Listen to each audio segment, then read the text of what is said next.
Christ en toi, l'espérance de sa gloire. Est-ce que tu peux réaliser que tu fais partie du plan de Dieu pour révéler sa gloire? C'est pourquoi aujourd'hui je veux t'encourager à être toi. Tu seras sûrement d'accord avec moi que l'humain a tendance parfois à regarder ce qu'il n'a pas plutôt que de voir ce qu'il a déjà. Et cette réalité se transpose également dans nos personnalités, nos dons et nos talents. Et c'est là que le danger arrive. Lorsque tu observes les personnalités, forces, talents et dons exceptionnels des autres, et plutôt que les célébrer, tu les compares à toi. On va se le dire, la comparaison apporte rien de bon. Ça produit de l'envie, de la jalousie, l'anxiété de performance, de l'insécurité et surtout ça nous coupe de la présence de Dieu. Nos yeux sont alors détournés de Jésus et de cette glorieuse richesse qui est Christ en nous, l'espérance de la gloire. Donc fais taire les bruits, les opinions des autres ou les opinions que tu penses que peut-être les autres pourraient avoir à ton propos et concentre-toi à simplement garder ton regard sur Dieu. C'est le temps de mettre au silence la comparaison en étant discipliné dans nos pensées et de mettre des limites qui sont saines, comme peut-être un peu moins de réseaux sociaux ou de se distancer d'une personne qui te compare avec d'autres. Ainsi, tu pourras te concentrer à entendre simplement la voix du bon berger.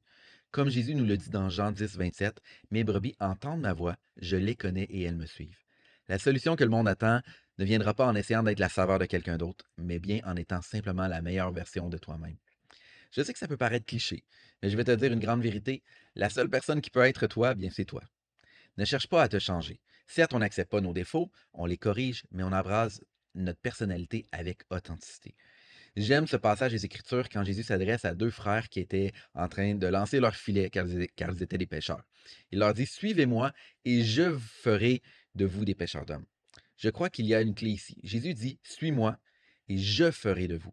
Vous voyez, c'est pas par nos propres forces, mais en essayant ou en essayant de devenir quelque chose qu'on va parvenir à la bonne saveur, mais c'est simplement en suivant Jésus.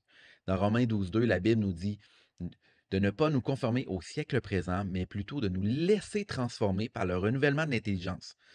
Et c'est en se transformant ainsi que nous pouvons discerner la volonté de Dieu, ce qui est bon, agréable et parfait. Donc voici le bon cycle à avoir. 1. Suis Dieu. 2. Écoute la voix du bon berger. Et 3. Laisse-toi transformer. En ayant tes yeux sur Jésus, c'est alors que tu vas développer cette saveur unique que le monde a besoin. Celle d'un enfant de Dieu qui marche dans un esprit renouvelé en ayant la pensée de Christ en lui, tout en étant authentiquement lui-même. Donc sois toi-même, aie ta propre saveur et profites-en pour célébrer les autres. C'était Pasteur Samuel Belland pour Souffle de vie, les 3 minutes qui peuvent tout changer.